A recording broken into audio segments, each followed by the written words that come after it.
Kompleto halos dito eh.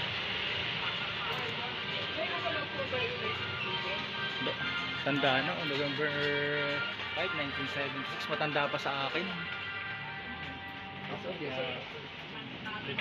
Oo.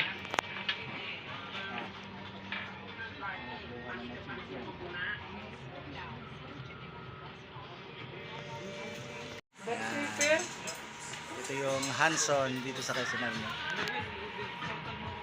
Bumili ako ng ano nga boss ang tawag dito sa binili ko?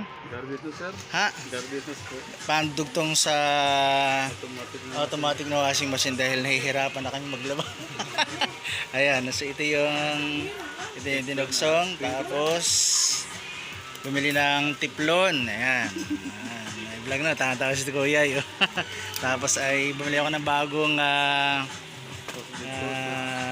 gripo. Ito yung gripong ano tawag doon. Hindi ito yung stainless, anong tawag nga sa kanito?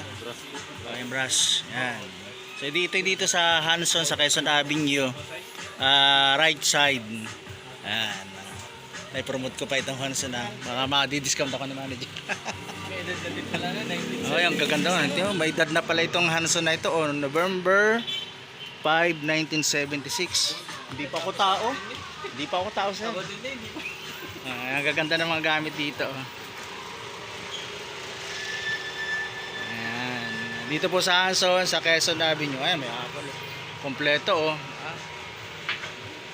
Wow. Para sarap bumili uli ng ano solar light.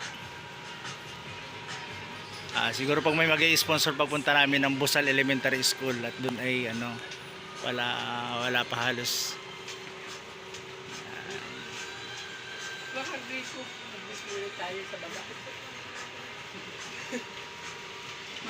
Magkano ho ang kwenta mo kuya?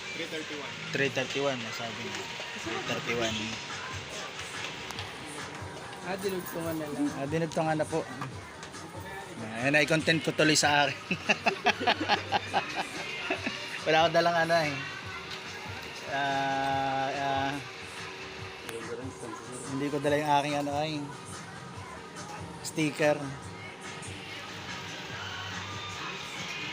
Ganda nga natin mamaya. Di palali. Ano ba? Di palali page. Di palali. Ang gaganda oh.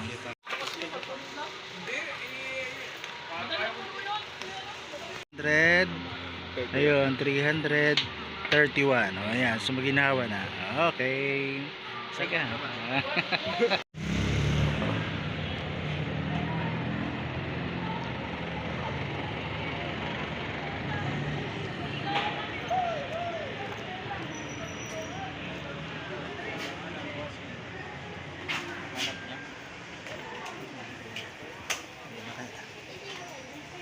Wala pa.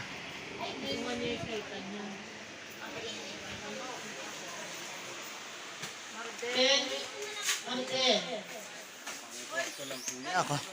Ayan na nga.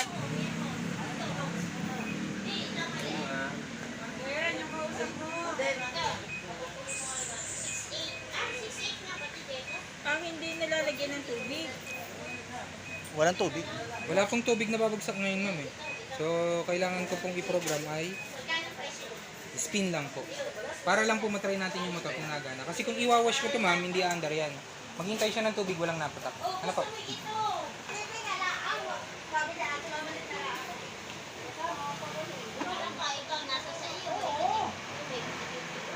Kauna-unahan kong gagawin sir, tanggalin kagad yung styrofoam pagdating sa inyo.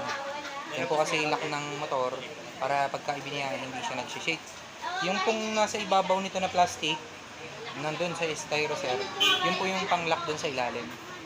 Meron naman pong instruction dyan kung paano ilagay. May isang tornilyo po.